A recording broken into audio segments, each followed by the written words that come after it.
Sonali builders वर्तमान में हमारे द्वारा ये मकान बूढ़े बालाजी ईदगाह पहाड़ी के पास बनाया गया है। यह इनका नंबर है, आप जानकारी ले सकते हैं 7000269821। ऐसी मकान, दुकान, स्कूल, गोदाम विद मटेरियल उचित दाम के साथ बनवाने के लिए संपर्क करें। सोनाली बिल्डर्स, हनुमान कॉलोनी, गुना। नंबर है 7509440601 एवं 6261542549। दर्शकों नमस्कार, आप देख रहे हैं सिटी चैनल गुना। मैं हूं आपके साथ कैलाश कुशवाहा। आज नजर डालते हैं दिन भर की तमाम खबरों पर। गुरु अमृतवाणी से 17 मिनट में हुआ दहेज मुक्त विवाह बना चर्चा का विषय। गुना की हाउसिंग बोर्ड कॉलोनी में एक अनोखी शादी संपन्न हुई, जिसमें किसी प्रकार का कोई खर्च नहीं किया गया। जहां शादियों में व्यवस्थाओं पर लाखों रुपए खर्च हो जाते हैं और लड़की पक्ष कई साल के लिए कर्ज में बोझ में दब जाते हैं, लेकिन गुना जिले में एक अनोखी शादी हुई। इसमें ना कोई बैंड बाजे और ना ही हल्दी मेहंदी व कन्यादान की रस्म। बड़ी सादगीपूर्ण ढंग से एवं साधारण तरीके से सिर्फ गुरुवाणी के माध्यम से मात्र 17 मिनट में लड़का और लड़की एक दूसरे के साथ विवाह बंधन में बंध गए। संत रामपाल जी महाराज के अनुयायी कैलाश दास की पुत्री महिमा दास निवासी तहसील कुमराज ग्राम भमावत का विवाह पर्वत दास के पुत्र अंकित दास निवासी तहसील तालबेहट जिला ललितपुर यूपी के साथ हुआ। ये विवाह असुर निकंदन रमेनी गुरुवाणी से कराया गया। गुना के स्टूडेंट ने विदेश में लहराया झंडा, बोले जब राष्ट्रगान बजा वे सबसे उत्साहित करने वाला पल। पिता हैं ऑटो ड्राइवर। गुना जिले के रोहित यादव ने रूस के मॉस्को में आयोजित इंटरनेशनल वुशु चैंपियनशिप में गोल्ड मेडल जीता। यह उनका लगातार तीसरा गोल्ड मेडल है। गुरुवार को वे मेडल जीतने के बाद गुना पहुंचे। उनके स्वागत में जुलूस निकाला गया। परिवार वालों सहित शहर के नागरिक और खेल प्रेमियों ने उनका स्वागत किया। रोहित के पिता ऑटो चलाते हैं। रोहित ने बताया कि शुरू में काफी दिक्कतें आई। उनकी मां ने बताया कि बेटे ने देश का नाम रोशन किया है। वे काफी गर्व महसूस कर रही हैं। पिछले महीने रूस के मॉस्को में अंतर्राष्ट्रीय वुशु प्रतियोगिता का आयोजन किया गया। इसमें कई देशों के खिलाड़ियों ने भाग लिया। गुना के रोहित ने लीग मैच से अपना दबदबा बनाए रखा। मैच जीतते हुए उन्होंने फाइनल में जगह बनाई। फाइनल मैच में भी अच्छा प्रदर्शन करते हुए गोल्ड मेडल अपने नाम किया। ये उनका लगातार तीसरा गोल्ड मेडल है। रोहित के पिता सुनील यादव ऑटो चलाकर परिवार का पालन पोषण करते हैं। उन्होंने बताया कि वे शुरू से ही चाहते थे कि बेटा उनका नाम रोशन करे। वे खुद ही बेटे को स्टेडियम ले जाया करते थे। खेल में बेटे की शुरू से ही रुचि थी, इसलिए उसे स्टेडियम ले जाने लगे। वहां से शुरू कर आगे बढ़ते हुए बेटा इस मुकाम पर पहुंचा। आगे भी उसका इसी तरह खेल जारी रहेगा। रोहित के कोच ने बताया कि उसमें शुरू से ही सीखने की ललक थी। गुना में ट्रेनिंग के बाद उसे भोपाल में अकादमी ज्वाइन कराई गई। वहां उसने अपने खेल को और तराशा। उनकी अकादमी के कई खिलाड़ी प्रदेश और राष्ट्रीय स्तर पर मेडल जीत चुके हैं। अकादमी में 10 से ज्यादा खिलाड़ी राष्ट्रीय स्तर पर गोल्ड अपने नाम कर चुके हैं। 2022 की प्रथम नेशनल लोक अदालत का आयोजन 12 मार्च को किया जा रहा है। हम अपने समस्त न्यूज को देखने वाले दर्शकों से सिटी चैनल अनुरोध करता है कि वे अपने राजीनामा योग्य प्रकरणों का, विद्युत बिलों का, नगरपालिका की संपत्ति कर संबंधित मामलों का, बीमा क्लेम का और बैंकों के लोन संबंधित प्रकरणों का, राजस्व प्रकरणों का इस लोक अदालत का उपयोग करते हुए आवश्यक रूप से निराकरण कराएं। स्वच्छता पखवाड़े के अंतर्गत नगरपालिका द्वारा जगह जगह श्रमदान किया जा रहा है। वहीं आज हनुमान चौराहे पर लगे डिवाइडरों की रंगाई पुताई की गई। भार्गव कॉलोनी नीलमणि गार्डन में आज से हुआ भागवत कथा का आयोजन, जिसमें पुरानी गल्ला मंडी हनुमान जी महाराज के मंदिर से कलश यात्रा का शुभारंभ हुआ, जो हाट रोड, निचला बाजार और लक्ष्मीगंज सहित अनेक मार्गों से होते हुए कथा स्थल पर पहुंची। दोपहर 2 बजे से 5 बजे तक कथा का आयोजन किया जा रहा है। नगरपालिका टीम द्वारा 4 क्विंटल 80 किलो अमानक पॉलीथीन की गई जब्त। गुना नगरपालिका द्वारा बड़ी सतर्कता पूर्वक कार्रवाई करते हुए 4 क्विंटल 80 किलो अमानक पॉलीथीन जब्त की गई है। स्वच्छता निरीक्षक विवेक श्रीवास्तव द्वारा बताया गया कि जब वे सारू ट्रांसफर पर गए हुए थे, वहां पर बाहर में माल देखा तो ऐसा प्रतीत हुआ जैसे कपड़े के गठाने हों। उसमें पॉलीथीन छुपी हुई थी और लगभग 16 पॉलीथीन के कट्टे छुपे हुए थे, जिनका वजन लगभग 4 क्विंटल 80 किलो है। उसके बाद वाहन चालक पर नजर रखी गई। ये गाड़ी कल्याण सिंह की बताई जा रही है और हनुमान गली में गोदाम पर शांतिलाल जैन रस्सी वालों के यहाँ खाली करने के लिए ये आए हुए थे और 2 कट्टे खाली कर चुके थे। हनुमान गली में गाड़ी खड़ी करके ठेलों के माध्यम से गोदाम पर ले जा रहे थे। ठेलों पर कट्टों को टीम द्वारा पकड़ लिया गया। नगरपालिका द्वारा पॉलीथीन सहित गाड़ी को जब्त कर लिया गया है और आगामी कार्रवाई की जा रही है।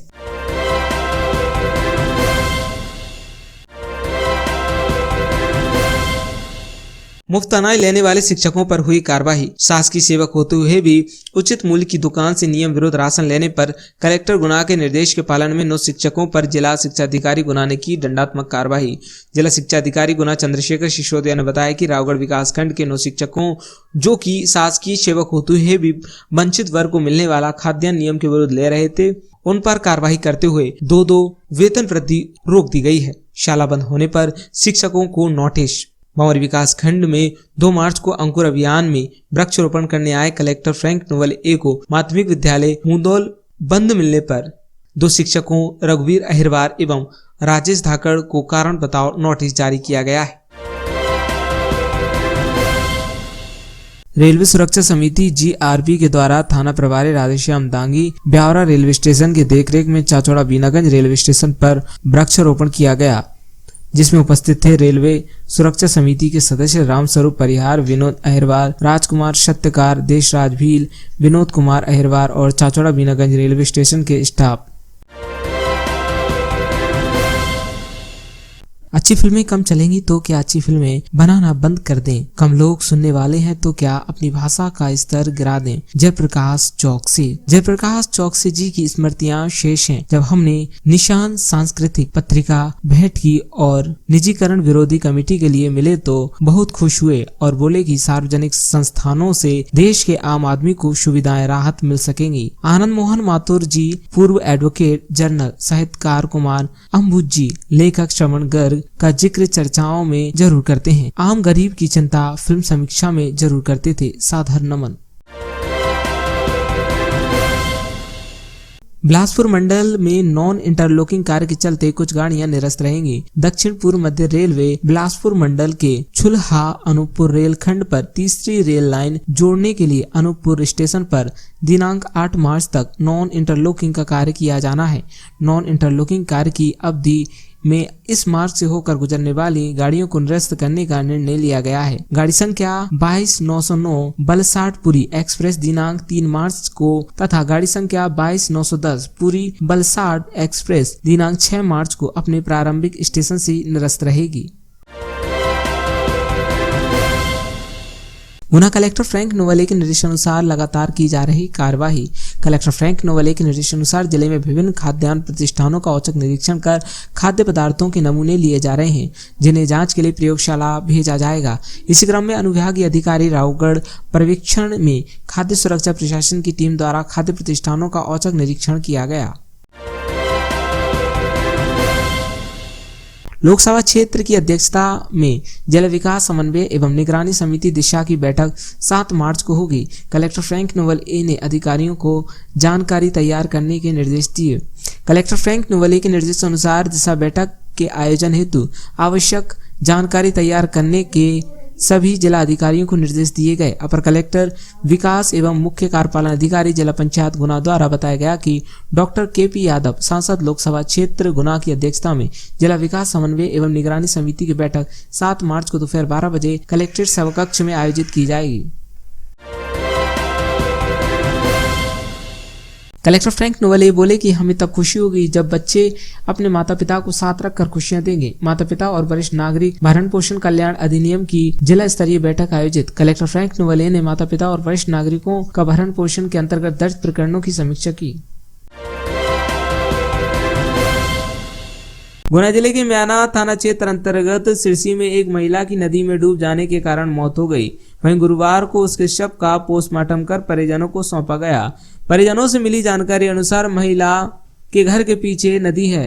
2 बेटों की मां सोनिया बानो, पत्नी लतीफ शाह और उम्र 35 साल निवासी ग्राम सिरसी को मिर्गियां आती थीं। वे नदी पर नहाने गई थी। उसी समय सोनिया बानो को मिर्गी आ गई और वे नदी में गिर गई, जिसके कारण डूबने से उसकी मौत हो गई। गांव वालों ने सोनिया को पानी से बाहर निकाला और पोस्टमार्टम के लिए गुना जिला अस्पताल लेकर आए। वहीं गुरुवार को सोनिया बानो का पोस्टमार्टम करने के बाद परिजनों को सौंप दिया गया। पुलिस ने मर्ग कायम कर जांच शुरू कर दी है।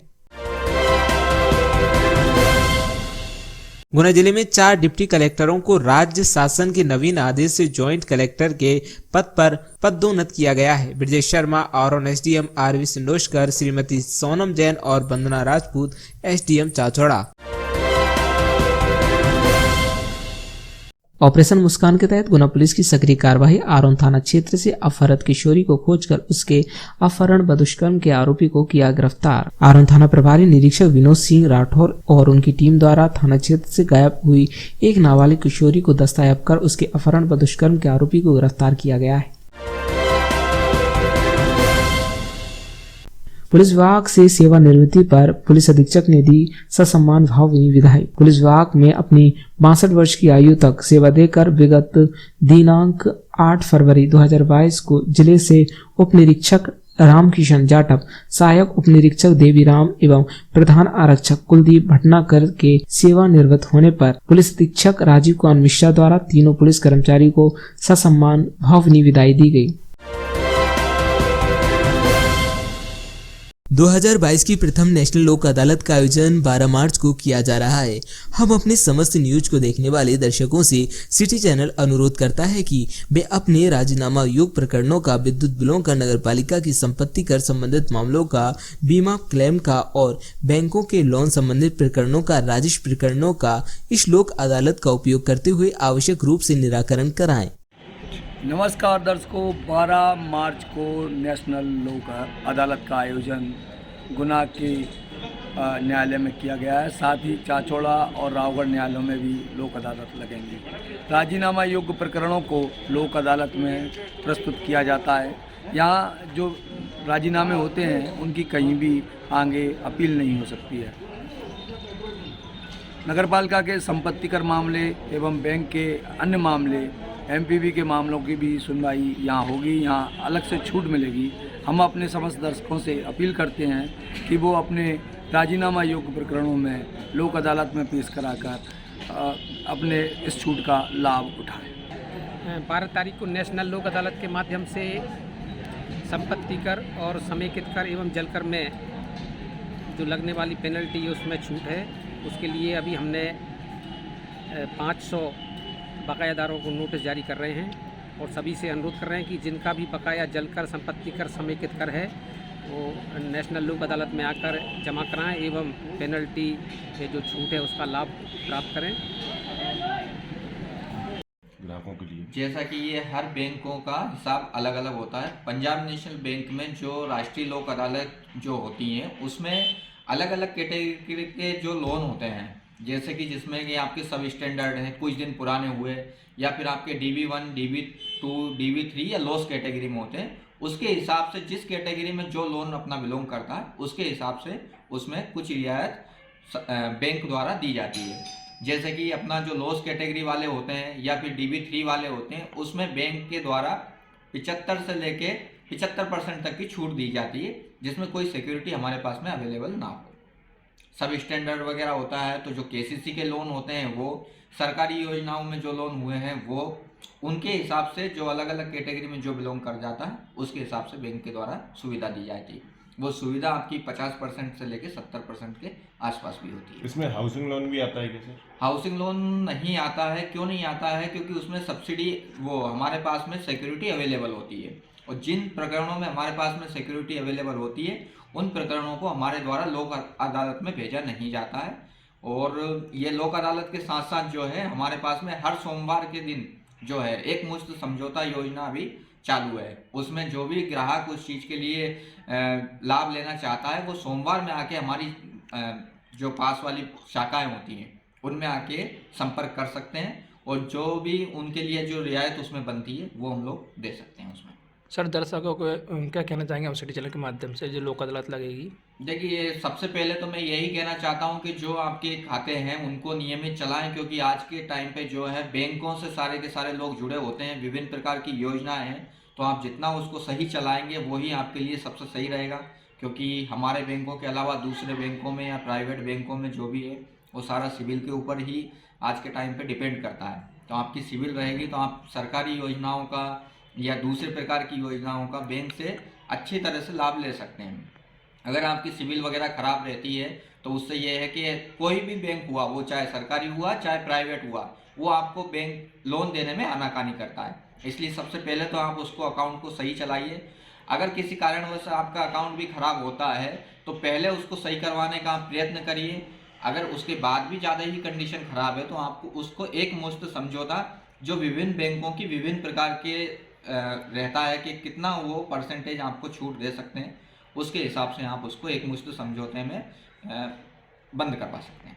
एमपीबी के लिए हम लोग को लोक अदालत में हर 3 महीने में ये नियमित रूप से की जाती है। इसमें प्री लिटिगेशन के जो हमारे केसेस हैं उसमें और लिटिगेशन केसेस में इसमें छूट का प्रावधान है। प्री लिटिगेशन के केस जो हैं जो कोर्ट में दर्ज नहीं है उसमें 30% का छूट का प्रावधान है और 100% उसका अधिभार का छूट का प्रावधान है। लिटिगेशन के जो केसेस हैं हमारे उसमें जो कोर्ट में दर्ज हैं उसमें 20% छूट सिविल दायित्व पे एवं 100% उसका अधिभार की छूट का प्रावधान है। इसमें जो श्रेणी के उपभोक्ता है जो इसमें हमारे कवर होंगे वो समस्त घरेलू, समस्त कृषि एवं 5 किलोवाट तक के नॉन डोमेस्टिक कनेक्शंस एवं 10 HP तक के औद्योगिक कनेक्शंस, इनका ये हमारे इसमें उपभोक्ता कवर होंगे। ये 12 मार्च को आयोजित की जाएगी। सर लगभग कितने केसेस हैं गुना में? हमारे गुना में ज़िले में लगभग 1700 केस हमारे लिटिगेशन के केस हैं और इसमें उम्मीद करते हैं कि सभी को नोटिस हमारे बढ़ चुके हैं और मुझे लगता है कि काफ़ी अच्छा रिस्पांस इसमें आएगा और अधिक से अधिक केस सॉल्व करने के लिए हम लोग कार्य कर रहे हैं और सफलता भी मिलेगी। वर्ष 2022 की ये प्रथम लोक अदालत है। एक वर्ष में 4 लोक अदालतें अनिवार्य रूप से होती हैं। लोक अदालत में प्रकरण रखने का प्रावधान इसलिए किया जाता है और लोक अदालत आयोजित की जाती है कि दिन प्रतिदिन प्रकरणों के बोझ अत्यधिक बढ़ते जा रहे हैं और लोक अदालत में सबसे बड़ा फ़ायदा ये है, ना तो किसी की जीत होती है ना किसी की हार होती है।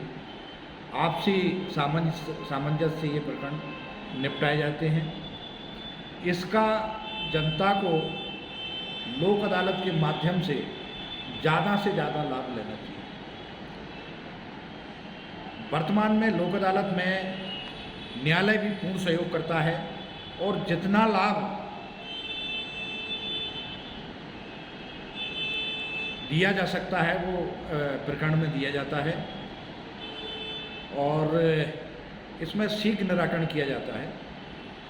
लोक अदालत में जो प्रकरण रखे जाते हैं वो राजीनामा योग्य जो प्रकरण होते हैं, दोनों पक्षों के आपसी राजीनामा से, रजामंदी से जो प्रकरण रखे जाते हैं उनको निपटाया जाता है। प्रकरणों की श्रेणी जैसे पारिवारिक विवाद हुए, 138 हुआ, छोटी मोटी मारपीट हुई, छोटी मोटी चोरी हुई, 420 आदि जैसे राजीनामा जो राजीनामा योग्य हैं उनको रखा जाता है। तो मेरा ऐसा कहना है आपके केबल के माध्यम से कि इसका ज़्यादा से ज़्यादा प्रसार किया जाए, तो लोगों को ज़्यादा से ज़्यादा लाभ मिले। मैं सभी से अपील करता हूँ, अभिभाषक संघ का अध्यक्ष होने के नाते, कि शीघ्र इसका लाभ उठाएं। 12 तारीख को जो प्रकरणों में नोटिस जारी हुए हैं वो तो आएँ, और यदि किसी को ऐसा लगता है कि हमारा प्रकरण लोक अदालत के माध्यम से निपटाया जाना है तो वो आके न्यायालय में संपर्क करें। 12 मार्च को नेशनल लोक अदालत है। इसमें सभी प्रकार के प्रकरण रखे जाएंगे जो समझौता योग्य हैं जैसे विद्युत अधिनियम के प्रकरण हैं, पराक्रम लिखित अधिनियम की धारा 138 के प्रकरण हैं, सिविल प्रकरण हैं, क्रिमिनल प्रकरण हैं, जिनमें राजीनामा हो सकते हैं वो सभी प्रकरण इसमें रखे जाएंगे और अधिक से अधिक प्रकरण निराकृत किए जाने का प्रयास किया जा रहा है। तो क्या अपील आप हमारे दर्शकों से करना चाहेंगे? हम सभी दर्शकों से यही अपील करना चाहेंगे कि जिन लोगों के प्रकरण न्यायालय में लंबित हैं अथवा जिनके प्रकरण प्री लिटिगेशन में आ सकते हैं वो लोक अदालत का लाभ उठाएं। कुछ ऐसे अधिनियम आए, शासन की कुछ योजनाएं ऐसी आई हैं जिसमें शासन ने कुछ रियायतें दी हैं, उनका लाभ लें। जैसे विद्युत अधिनियम के प्रकरण हैं, जिनके प्रकरण लंबित हैं अथवा प्री लिटिगेशन वाले हैं, उन्होंने शासन ने कुछ छूट प्रदान की है, उसका लाभ प्राप्त करें। ये केवल लोक अदालत तक ही सीमित हैं। यदि लोक अदालत की बात करते हैं तो उनको ये रियायत का फ़ायदा नहीं मिलेगा। इसलिए सबसे अपील है कि वे लोक अदालत में जिन लोगों के प्रकरण यहाँ लंबित हैं अथवा बिजली विभाग जिन लोगों के खिलाफ प्रकरण प्रस्तुत करना चाहते हैं उनमें जो शासन ने रियायत दी है उसका लाभ लें और लोक अदालत में उनको समझौते के आधार पर प्रकरण का निराकरण कराएं। ये वो सब अधिकारी हैं जिनके विभागों के राजीनामा योग्य प्रकरणों का निराकरण 12 मार्च को होने वाली लोक अदालत में किया जाएगा। सिटी चैनल भी आप सबसे अनुरोध करता है कि यदि आपके भी कोई प्रकरण में राजीनामा योग्य हों तो उनका निराकरण 2022 की प्रथम नेशनल लोक अदालत में कराकर अपने विवादों का निपटारा कर लें। धन्यवाद। जय हिंद, जय भारत। गुना के स्टूडेंट ने विदेश में लहराया झंडा, बोले जब राष्ट्रगान बजा वे सबसे उत्साहित करने वाला पल। पिता हैं ऑटो ड्राइवर। गुना जिले के रोहित यादव ने रूस के मॉस्को में आयोजित इंटरनेशनल वुशु चैंपियनशिप में गोल्ड मेडल जीता। ये उनका लगातार तीसरा गोल्ड मेडल है। गुरुवार को वे मेडल जीतने के बाद गुना पहुंचे। उनके स्वागत में जुलूस निकाला गया। परिवार वालों सहित शहर के नागरिक और खेल प्रेमियों ने उनका स्वागत किया। रोहित के पिता ऑटो चलाते हैं। रोहित ने बताया कि शुरू में काफी दिक्कतें आईं। उनकी मां ने बताया कि बेटे ने देश का नाम रोशन किया है। वे काफी गर्व महसूस कर रही हैं। पिछले महीने रूस के मॉस्को में अंतर्राष्ट्रीय वुशु प्रतियोगिता का आयोजन किया गया। इसमें कई देशों के खिलाड़ियों ने भाग लिया। गुना के रोहित ने लीग मैच से अपना दबदबा बनाए रखा। मैच जीतते हुए उन्होंने फाइनल में जगह बनाई। फाइनल मैच में भी अच्छा प्रदर्शन करते हुए गोल्ड मेडल अपने नाम किया। ये उनका लगातार तीसरा गोल्ड मेडल है। रोहित के पिता सुनील यादव ऑटो चलाकर परिवार का पालन पोषण करते हैं। उन्होंने बताया कि वे शुरू से ही चाहते थे कि बेटा उनका नाम रोशन करे। वे खुद ही बेटे को स्टेडियम ले जाया करते थे। खेल में बेटे की शुरू से ही रुचि थी, इसलिए उसे स्टेडियम ले जाने लगे। वहां से शुरू कर आगे बढ़ते हुए बेटा इस मुकाम पर पहुंचा। आगे भी उसका इसी तरह खेल जारी रहेगा। रोहित के कोच ने बताया कि उसमें शुरू से ही सीखने की ललक थी। गुना में ट्रेनिंग के बाद उसे भोपाल में अकादमी ज्वाइन कराई गई। वहां उसने अपने खेल को और तराशा। उनकी अकादमी के कई खिलाड़ी प्रदेश और राष्ट्रीय स्तर पर मेडल जीत चुके हैं। अकादमी में 10 से ज्यादा खिलाड़ी राष्ट्रीय स्तर पर गोल्ड अपने नाम कर चुके हैं। आगे फ्यूचर का क्या प्लान है? फ्यूचर का अभी मैं एशियन गेम्स के कैंप में हूँ, तो अगर मैं उसमें चयनित होता हूँ तो फिर मैं एशियन गेम्स खेलने के लिए जाऊँगा। जी, आज आप कैसा अनुभव कर रही हैं? बेटा अंतर्राष्ट्रीय मेडल जीत के आया। मुझे इतनी खुशी हो रही है कि मेरे खुशी के मारे आंसू झलकने लगे थे कि मेरे बच्चे ने अपने देश का नाम रोशन करा है और अपने माँ बाप का सर गर्व से ऊंचा करा है, जिसमें बहुत खुशी है मुझे। स्टूडेंट इंटरनेशनल लेवल पे गोल्ड मेडल जीत के आया है, कैसा आप फील कर रहे हैं? क्या मुझे बहुत अच्छा लग रहा है कि मेरा स्टूडेंट इंटरनेशनल में गोल्ड ला के आया। आप पहले बहुत मुसीबतें थी हमारे लिए ज़्यादा, फिर बाद में मैंने इसका सिलेक्शन CRC भोपाल में करवाया, जो कि भारतीय खेल प्राधिकरण अकेडमी है, स्पोर्ट्स अथॉरिटी ऑफ इंडिया। वहाँ से इसको मैंने प्रैक्टिस करके के लिए उसमें करा। जब इसका सिलेक्शन हुआ उसके बाद इसका थोड़ा प्रैक्टिस और भी अच्छी हो गई। इसके बाद इसने मेडल लगाना स्टार्ट कर दिया, तो मुझे लगा कि अब अच्छे मेडल लगाए। इसके बाद और भी स्टूडेंट हैं हमारे जो कि नेशनल मेडल लगा चुके हैं। बल्कि मेरा एक ऐसा स्टूडेंट है जिसने इंटरनेशनल में तीसरी बार गोल्ड मेडल लगाया है। अभी अपने यहाँ कितने स्टूडेंट सीख रहे हैं? अभी लगभग जो नेशनल खेल चुके 10 से 15 स्टूडेंट हैं।